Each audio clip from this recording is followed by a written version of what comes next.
Well, good evening there. Thank you very much for joining us. This is Friday Briefing, and my name is Betty Callow. Welcome to the show on this 30th day of June 2017, the last day of the month. I trust that you had a great day. If not, well, I'll take the responsibility to try and make it better by the time we're finishing the show here. Remember, you can interact with me. Hashtag is Friday Briefing, or at Betty M. Callow is my Twitter handle. We have comprehensive coverage of what has been happening throughout the day. But apart from that, on our Unrivaled segments, we have our guest anchor, and tonight we will be celebrating the life of Janet Kanini Ikwa. We'll be speaking to her husband, George Ikwa, here in studio, just to talk to us about how life has been, and of course that amazing foundation that she began. Quite an interesting conversation that is going to be. And apart from that, we'll also be speaking to Willis the Word Master, straight from Kisumu County. So you can start to tweet me those words that you want us to take a look at and learn the pronunciations.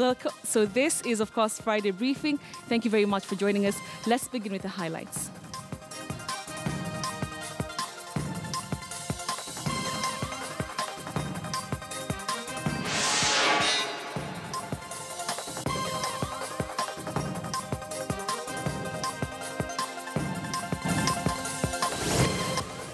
Some of these numbers, now their numbers, had been assigned to other voters. One more clash. Why NASA wants KPMG audit made public.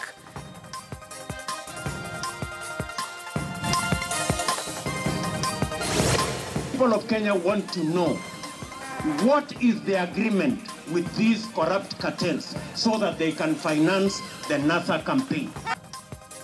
Is corruption becoming an election issue? Jubilee steps up pressure in Ukambani.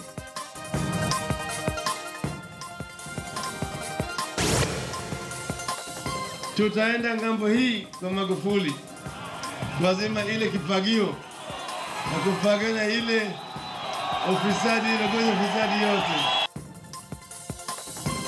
Sweeping the base, NASA seeks to consolidate Migori vote.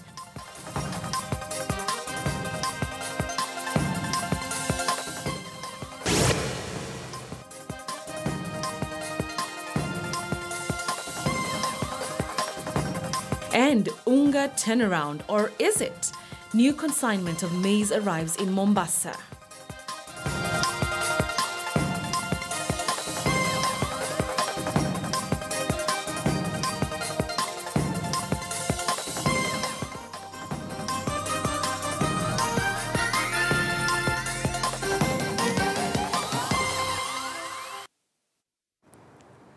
Well, welcome to the show. Let's get this started. And our sign language interpreter is William Silla. Now we start with a campaign trail now, and Jubilee stepped up its pressure on NASA over alleged links to corruption cartels. Deputy President William Ruto revived the debate as he and the president took the Jubilee campaigns to Kitui. Our senior political reporter Chris Thairu is traveling with the Uhuru campaign team and now explains the stakes in this crucial county. With 1.5 million registered voters in Ukambani region, President Uhuru Kenyatta kicked off his 3-day vote hunting mission in a region perceived to be an opposition stronghold. While addressing locals in Mutomo and Mwingi areas, the deputy president continued pushing the narrative that the opposition is being funded by corruption cartels. Now that they have accepted that their campaign is financed by corrupt cartels, the people of Kenya want to know what is the agreement with these corrupt cartels so that they can finance the NASA campaign. Hii watu wakitendawili hakuna pahali wanaenda.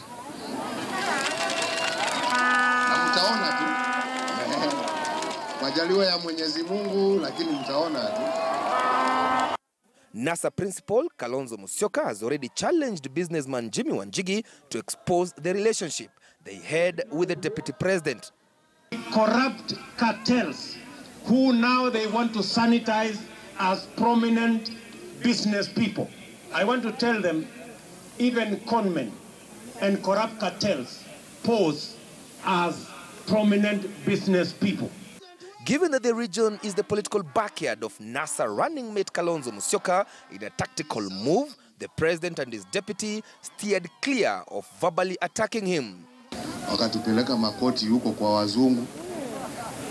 Si kweli? Kweli ama sio kweli? Si ukweli? Tuliwalima hatukuwalima jameni. Tukiwa huko msituni. Sasa unafikiri ni sasa tuko ndani ya serikali watatuweza? Hata Kalonzo mwenyewe amekubali. Mulisikia alisema juzi yeye hana shida na Uhuru Kenyatta. Ile mtu wako na shida kidogo naye ni mimi. Sasa mimi namuuliza ndugu yangu, kwa sababu amekubali Uhuru Kenyatta ni mtu mzuri, mbona asikubali tumpitishe Uhuru Kenyatta tarehe 8 mwezi wa 8? Alafu ile maneno kidogo iko kati yangu mimi na yeye tunaweza kurekebisha, alafu tushindane 2022. Out of the 8 constituencies in Kitui County, 4 sitting MPs decamped from Wiper to Jubilee Party and will be defending their seats on that ticket. Tulikupigia kura 1400 peke yake. Saa hii, Your Excellency, angalia kikapu ya Kitui South. Tutakuwa tumejaza kura ndani. Sisi kama Wakamba tumerefuka na sasa tunataka na tushaanza kunegotiate. Tunajua kuna nafasi za Wakamba, tena najua mumetoekea. Ila hawezi shinda Uhuru Kenyatta. Kwa hivyo mimi natuma salamu kwa ndugu yangu Kalonzo. Tunajua anaenda kuanguka, lakini sisi tumempangia kazi, tutampa kazi. The president also took the opportunity to launch the upgrading of the Kitui-Kibwezi Road. The Jubilee leaders are determined to continue campaigning in Ukambani region, at least to get those important votes, despite the region being perceived to be a NASA stronghold. Tomorrow, the same team heads to Machakos County. Chris, the KTN News in Kitui County. All right, so our big question tonight is in regards to what the Deputy President has just talked about, the politics of graft. And we are asking you this evening if you think the corruption debate will actually affect the outcome of the election come August. Do you think the corruption debate will affect the outcome of the general election? That is our big question tonight. We'd like to hear what you have to say. Hashtag is Friday Briefing. The number to text in is 22155, or you can tweet me at Betty M. Kialo. I'll be looking at some of your responses as we move along here on the show. All right, we go on to some more politics. And the National Super Alliance presidential candidate, Raila Odinga, today took his campaigns to Migori in a move widely viewed as strategy to consolidate votes in his backyard. And as our political affairs reporter Murimi Mwangi now tells us, Raila spent a substantive amount of the day in Kuria, a region viewed to be leaning to Jubilee.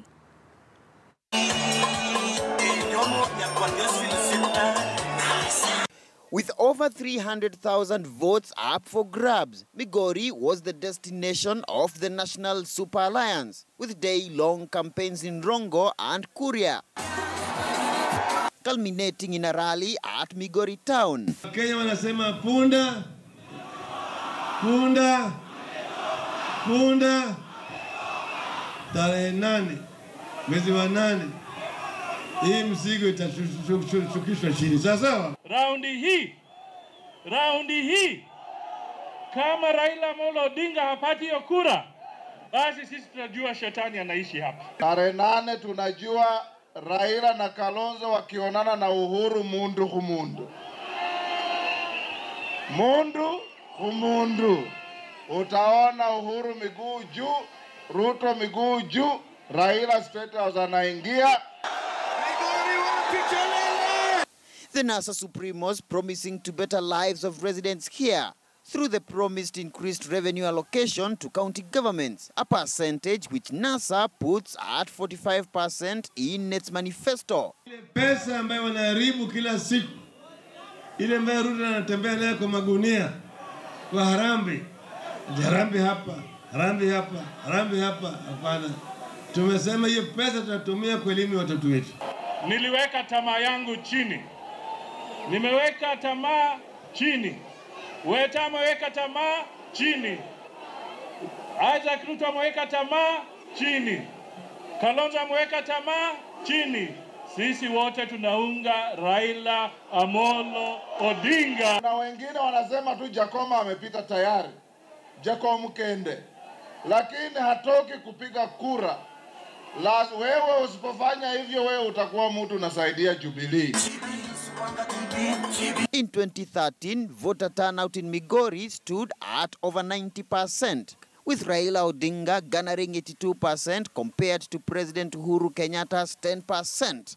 A majority of Kenyatta's votes in the county coming from the Kuria region. Jubilee wameshindwa kabisa. Wangapi wanakubaliana mimi ya kwamba Jubilee wameshindwa na lazima waende nyumbani? Tutaenda ngambo hii kwa Magufuli. Lazima ile kipagio na kupagana ile ofisadi yote. In Migori, ODM is facing stiff competition from independent candidates and other NASA-affiliated parties. A state of affairs that was depicted in Migori town today after supporters of gubernatorial candidate Ochilo Ayako and Governor Okoth Obado clashed shortly after the function. After the call to the over 300,000 residents here to vote for the opposition, the NASA Supremos now proceed to Bomet in the hunt for the 2017 presidential vote. Muremi Mwangi, KTN News, Migori County.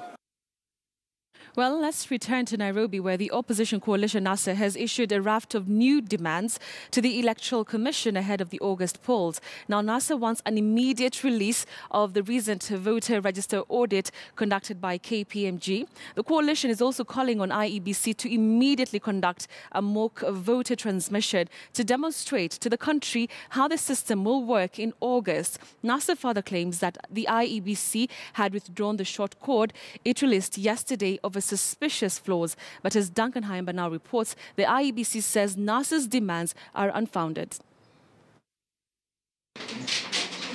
With exactly 5 weeks before the eagerly awaited Tuesday, August 8th general election, and the National Super Alliance says it is not taking anything to chance. Yes.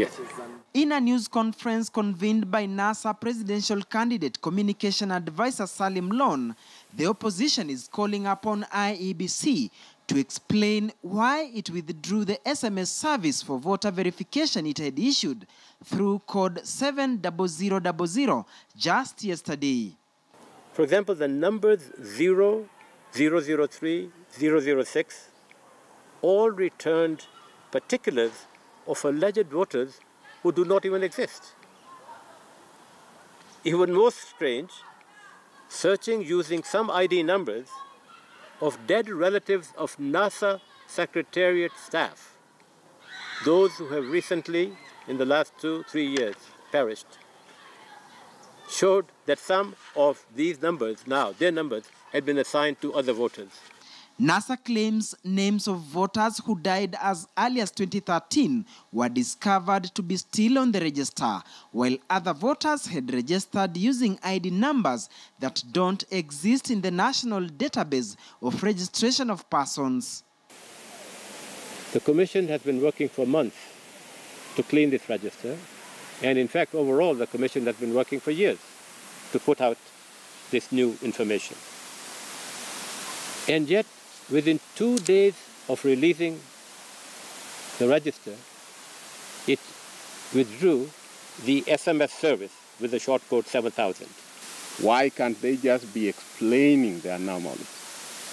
How come that every time once citizens of this country test their own system that they have voluntary and on their own volition provided, and it comes up with problems, they always pull it down? What are they hiding?